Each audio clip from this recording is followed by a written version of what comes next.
But anyway, it's called The Palmist, someone who reads palms. The palmist closed up shop early because of the pain.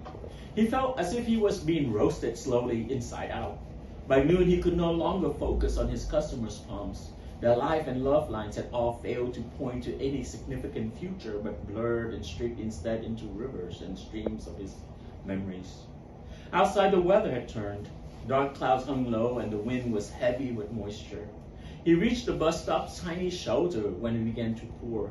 He didn't have to wait long, however. The good old 38 Gary pulled up in a few minutes, and he felt mildly consoled. Those sharp pains flared and blossomed from deep inside his bowels like tiny geysers, and they made each of his 3 steps up the bus laborious. It was warm and humid on the bus and crowded, and a fine mist covered the windows. He sat on the front bench facing the aisle, the one reserved for the handicapped and the elderly. A fat woman with rosy cheeks who stayed standing gave him a dirty look. It was true his hair was still mostly black, and he appeared to be a few years short of senior citizenship. The palmist pretended not to notice her. He leaned contemptuously back against the worn and cracked vinyl and smiled to himself. He closed his eyes. A faint odor of turned earth reached his nostril. The palmist inhaled deeply and saw again a golden rice field, a beatific smile, a face long gone, his first kiss. The rain fell harder on the roof of the bus as it rumbled toward the sea. At the next stop, a teenager got on. Caught in a downpour without an umbrella, he was soaking wet, and his extra-large t-shirt that said, "Play hard, stay hard," clung to him. It occurred to the palmist that this was the face of someone who had yet learned to be fearful of the weather. The teenager stood towering over the palmist, blocking him from seeing the fat woman who, from time to time, still glanced disapprovingly at him. So young, the palmist thought, the age of my youngest son, maybe, had he lived. The palmist tried to conjure his son's face in his mind, but could not. It had been some years since the little boy drowned in the South China Sea, along with his 2 older sisters and their mother. The palmist had escaped on a different boat, a smaller one that left a day after his family's boat, and as a result, reached America alone. Alone, thought the palmist inside. Alone.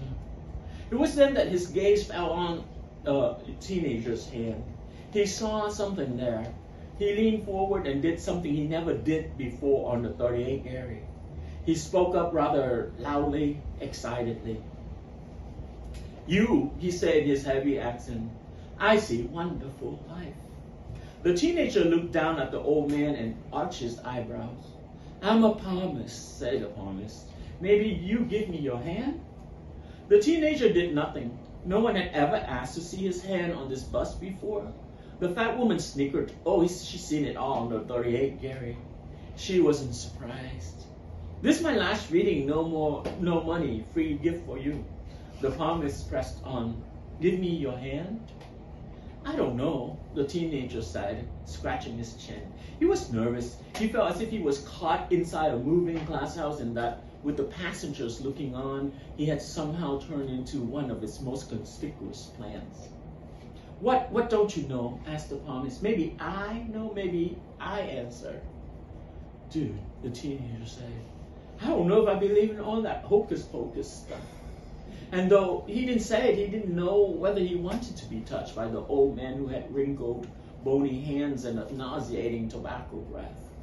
To stall, the teenager said, "I have a question though. Can you read your own future? Can you tell when you're gonna die and stuff?" Then he thought about it. "Nah, forget it. Sorry, that's stupid." The bus stopped abruptly at the next stop, and everyone who was standing struggled to stay on their feet. But those near the front of the bus were also struggling to listen to the conversation. "No, not stupid," said the palmist. "Good question. Long ago, I asked same thing, I read same story in many hands of my people. Stories say something bad will happen, disaster. But in my hand here, only good thing. Line here say, I have happy family, happy future, no problem. So I think me, my family, no problem. Now I know better. All hands affect each other. All lines run into each other. Tells a big story. When the war ended in my country, So bad for everybody. And my family gone under the sea.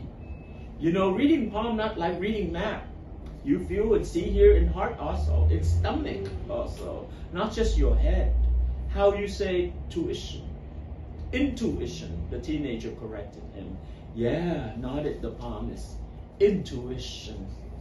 The teenager liked the sound of the old man's voice. Its timbre reminded him of that of his long-dead grandfather, who also came from another country, one whose name has since changed due to wars. My stop not far away now, the palmist continued. This your last chance, huh? Free. No charge. Go on, kiddo, the fat woman said, nudging him with her elbow, smiling. She wanted to hear this boy's future. I've been listening. It's all right. He's for real. I can tell now. That was what he needed. Okay, the teenager said, and opened his right fist. The old man leaned forward, his face burning with seriousness as he trailed the various lines and contours and flashing nose on the teenager's palm. He bent the boy's wrist this way and that, kneaded and prodded the fingers and knuckles as if to measure the strength of his resolve. He made mysterious calculations in his own language, mumbling a few sing-song words to himself. Finally, the palmist looked up and in a solemn voice spoke. You will become a writer, an artist. When 25, you're going to change very much. If you don't choose right, oh, so many regrets. Don't be afraid, never be afraid, huh? Move forward. You have help. These squares here, right here, the spirits, they come protect you. When you reach mountaintop, everywhere people will hear you, see you, your art, what you see, others will see. Oh, so much love. You number one someday. The palmist went on like this for some time. Despite his pains, which flared up intermittently, he went on to talk of ordinary palms and sad faces that he read, the misfortune he saw coming and the wondrous opportunities he saw squandered by fear and distrust.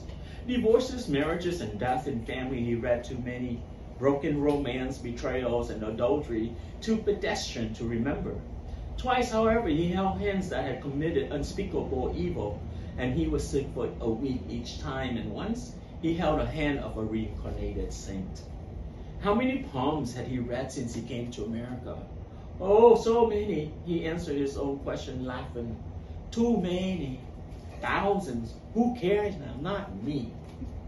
When the palmist finished talking, the teenager retrieved his hand and looked at it. He found it heavy and foreign somehow. Most of what the palmist said made no sense to him.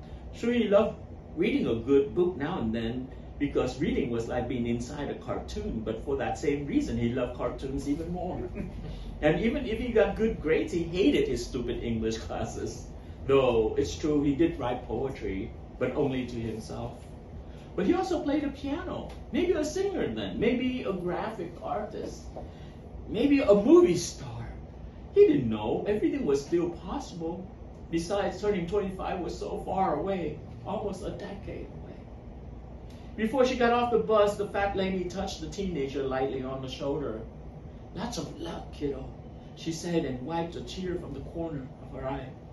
Nearing his stop, the palmist struggled to get up, wincing as he did, and the teenager helped him. The teenager wanted to say something to the old man, but did not. When the bus stopped, he flashed a smile instead and waved to the palmist, who in turn gave him a look that he in later years would interpret as that of impossible longing. In later years, too, he would perceive the palmist in various lights, cruel or benevolent or mysterious, depending on how he fared in his quest. And once in a fanciful moment, the palmist would appear to him as the first among many bodhisattvas in his life, and indicate that theirs was an inevitable encounter in such cosmic of things. At the moment, however, all he saw was a small and sad-looking old man whose eyes seemed on the verge of tears as he quietly nodded once to the teenager before stepping out into the downpour. The teenager lived near the end of the line past the park. As usual, the bus was very empty at this stretch, and he sat down on the bench that the palmist had previously occupied. He could still feel the warmth of the vinyl. With everyone gone now, he grew bored. He turned to the fogged-up window behind him and drew a sailor holding a bottle standing on a sloop. It sailed an ocean full of dangerous waves. The boat, it seemed, was heading toward a girl with large round breasts in a hula skirt, and she was dancing on a distant shore. Behind her, he drew a few tall mountains and swaying palm trees. He hesitated before mischievously giving her 2, 3 more heads and 8 or 9 more arms than she actually needed to entire the drunken sailor to her island. And then he pulled back to look. Among her waving arms, the teenager saw a Russian world of women, children, and under black, red, blue, polka-dotted umbrellas and plastic ponchos. He watched until the people at storefront windows streaked into green pine trees, fern groves, placid lakes, and well-tended grass meadows. It's the park, beyond which was the sea. The rain tapered off, and a few columns of sunlight pierced the gray clouds, setting the road aglow like a golden river. The boy couldn't wait to get off the bus and run or do something, glide above the clouds if he could. High above the clouds, a jet plane soared. People were flying to marvelous countries to take up mysterious destinies. With repeated circular movement of his hand, he wiped away sailor, boat, waves, and girl. Where the palmist thumbnail had pressed into the middle of his palm and made a crescent moon, he could still feel a vague tingling sensation. A poet, he said to himself, and gave a little laugh. He looked at his cool, wet palm before wiping it clean on his faded Levi's. What a day, he said, shaking his head. Boy, what a day.